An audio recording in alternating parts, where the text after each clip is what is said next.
بسم اللہ الرحمن الرحیم۔ السلام علیکم ورحمۃ اللہ وبرکاتہ۔ اللہ رب العزت تمام میرے دوستوں کو، بھائیوں کو، اللہ رب العزت سب کو خیریت سے رکھے۔ میں ذکر خیر کرنے لگا تھا حضرت خواجہ خواجگان حضرت خواجہ معین الدین چشتی اجمیری سنجری علیہ رحمہ کا، لیکن اس سے پہلے ذکر ہوگا آپ کے مرشد کریم کا۔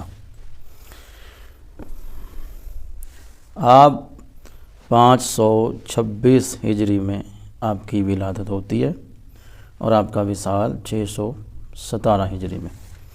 آپ حضرت خواجہ عثمان ہرونی، یہ حضرت خواجہ معین الدین چشتی اجمیری کے مرشد کریم ہیں۔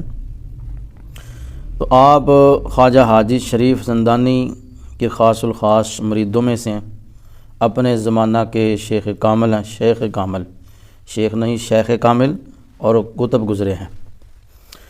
اکثر و بیشتر مشائخ کی صحبت سے فیض یاب ہوئے۔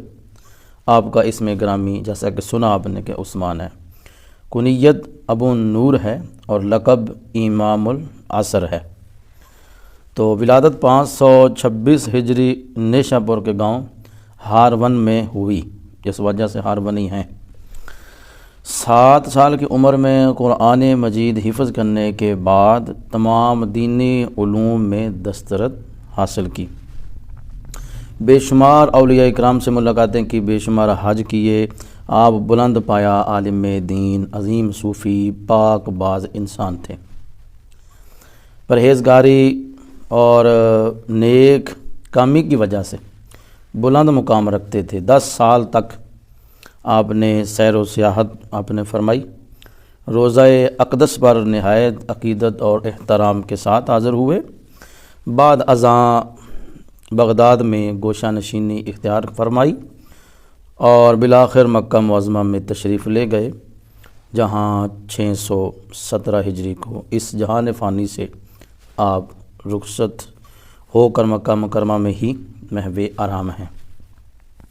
جب آپ عمر کے آخری حصے میں حضرت خواجہ حاجی شریف زندانی چشتی کی بارگاہ میں پہنچتے ہیں تو چہرہ پر جمال اور آپ کے چہرہ انور پر نظر پڑی تو عرض گزار ہوئے، یا شیخ، بندہ آپ کا غلام بننا چاہتا ہے۔ مرشد کامل نے اپنی غلامی میں قبول فرمایا اور آپ کے سر پر ارادت کا قلعہ آپ نے رکھ دیا اور فرمایا، اے عثمان، 4 چیزوں کو ترک کر دو۔ بیعت ہوتے ہی مرشد کریم فرما رہے ہیں کہ 4 چیزوں کو آپ جو ہے ترک کر دیں۔ پہلی ہے دنیا، اور پھر ہے دوسرے نمبر پر اہل دنیا، تیسرے نمبر پہ ہے ہوس، چوتھے نمبر پہ ہے خواہشات نفس۔ یہ 4 چیزیں جس بندے سے نکل جائیں وہ بندہ اللہ کا برگزیدہ بندہ بن جاتا ہے۔ لیکن ان کو نکالنا، دنیا کو اور اہل دنیا کو اور ہوس کو اور خواہش نفس کو، ان کو اپنے دل و دماغ سے نکالنا یہ بڑا مشکل ترین کام ہے۔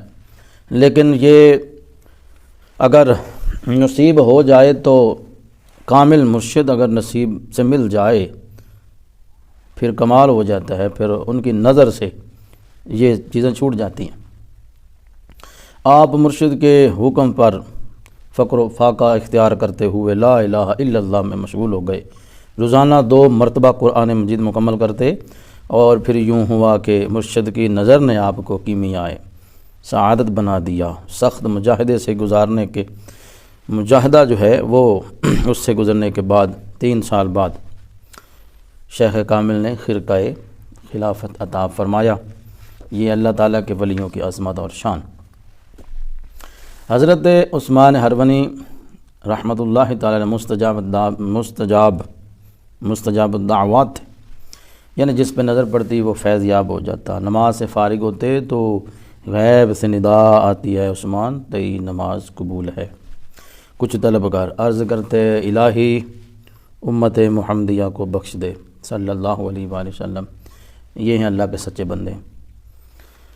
آپ فرمایا کرتے تھے کہ اللہ تعالیٰ کے کچھ ایسے عاشق بھی ہیں جو ایک لمحہ کے لیے خدا سے غافل نہیں رہتے، اگر تھوڑی دیر کے لیے غافل ہو بھی جائیں تو نیست و نبود ہو جائیں۔ نیز فرمایا جس میں 3 خصلتیں ہوتی ہیں اللہ تعالیٰ اس کو اپنا دوست بنا لیتا ہے۔ سخاوت دریا کے بہاؤ کی طرح، عاجزی زمین کی مانند، زمین دیکھتے ہیں وہ آرام سے جیسے اللہ نے اس کو حکم دیا، تو عاجزی زمین کی مانند کیا مطلب کیا ہے؟ جس کے اندر عاجزی ہوگی جو کچھ مرضی کہتا رہے، غصہ نہیں آئے گا، لیکن جہاں پہ غصہ کرنا ضروری ہے بندہ مومن وہاں پہ غصہ کرتا ہے۔ اور آگے فرمایا تیسری چیز ہے جی شفقت سورج کی طرح۔ جملے سنیں آپ اور ان کو سمجھنے کی کوشش کریں۔ جو شفقت کا فرمایا گیا ہے، فرمایا شفقت سورج کی طرح۔ اب اس کو یہ آخری بات ہے، سن لیں توجہ سے، کہ جو سورج ہے اس کی روشنی آپ دیکھ لیں، وہ جناب پاکستان میں بھی ہے، ہندوستان میں بھی ہے جناب، وہ جاپان میں بھی ہے، وہ اتنے سارے ملک ہیں، امریکہ، کینیڈا اور پتہ نہیں اتنے ملک کے نام بھی مطلب لینا شمار نہیں ہم کر سکیں گے، لیکن سورج سب کو روشنی دیتا ہے۔ تو سورج عداوت کسی سے نہیں کرتا، جو اللہ کا حکم ہو وہی پورا کرتا ہے۔ تو اس لیے یہ فرمایا کہ جو ہے نا شفقت یہ سورج کی طرح ہونی چاہیے، جیسے سورج ہر کسی کو روشنی دیتا ہے، اسی طرح جس بندے کے اندر سخاوت دریا کی بہاؤ کی طرح، عاجزی زمین کی مانند، شفقت سورج کی طرح، یہ تینوں چیزیں جس کو نصیب ہو جائیں وہ بندہ کیسا ہے جی؟ اللہ تعالیٰ اس کو دوست بنا لیتا ہے۔ یہ تذکرہ خیر تھا حضرت خواجہ عثمان ہرونی علیہ رحمہ، جو کہ مرشد ہیں حضرت خواجہ معین الدین چشتی اجمیری رحمۃ اللہ تعالیٰ علیہ کے۔ اللہ رب العزت اولیاء کرام کے درجات بلند فرمائے، آمین۔ السلام علیکم ورحمۃ اللہ۔